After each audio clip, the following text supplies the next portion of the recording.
Aging out means the time in life when a person leaves the school system. Keeping in mind that for people with all types of disabilities, they're entitled to a free and appropriate public education. Now, some children or young adults leave at 18, some leave between 18 and 21, but everybody is guaranteed free and appropriate public education. That's federal law. Aging out means basically what services are in place for you the day after you graduate from high school. Federal law says that students with disabilities should be engaged in transition planning starting at the age of 14. So for every student, with a disability, they should have an individual education plan in place, and part of that plan should be focused on transition. What is that student going to do as employment? Where's the student going to live?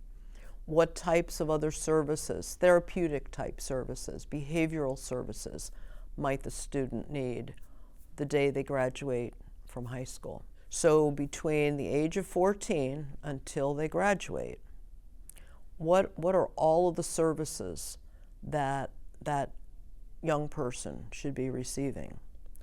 And for students and families who are engaged in that really robust transition planning, the chances of them aging out and falling off that cliff are minimized because there's a plan in place.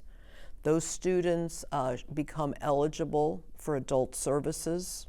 Now, not everybody will, but the majority of folks with intellectual disabilities and autism, they're going to be eligible for adult services. But all of that has to take place starting at the age of 14. Every school district is responsible for sitting down with the student and the family, beginning at the age of 14 and starting that transition planning. Now, here at Achieva, one of the things that we do is we work really closely with families so that they understand what the rights that they have, their student has, and what their role needs to be, so that it's a team effort. But we here at Achieva want to make sure that families understand what also needs to happen at age 14.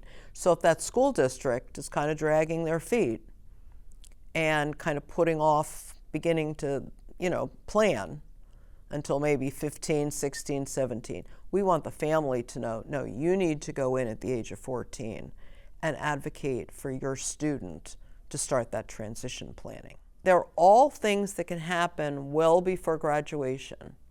And there's a transition checklist. We've had it here in Pennsylvania for probably 10 years or more.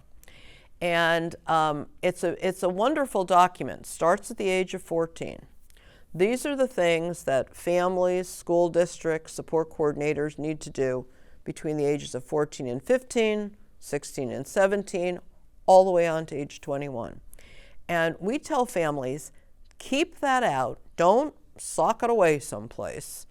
Take it out and use it every year at the time of your IEP meeting so that everybody is focused on, okay, this year, next year, this is what we need to be focused on.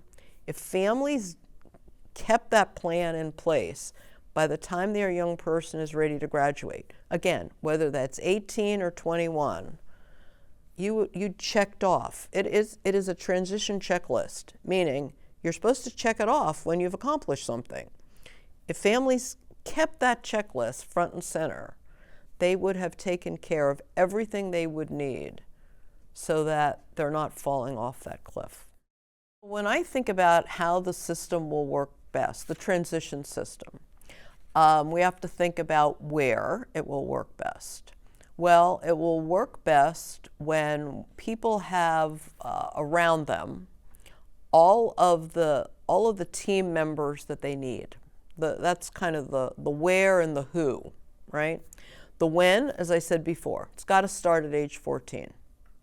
And the how, well, the how is using every tool in our toolbox that we've learned over all these years. Transition planning is not rocket science. We've been doing it now for a couple decades. But what needs to happen is it needs to happen early. It needs to happen consistently, gradually over all those years. There needs to be a focus on it. So school districts need to be focused on ensuring that when that young person is going to graduate, that that person has had access to all of the employment supports, all of the community living supports. That person has a Medicaid waiver in place, and that person has all of the adult team members in place, and there's a handoff from school district to the adult service system. Visit us online at wqed.org/autism for more web extras, links to resources, and to watch the documentary Autism Aging Out.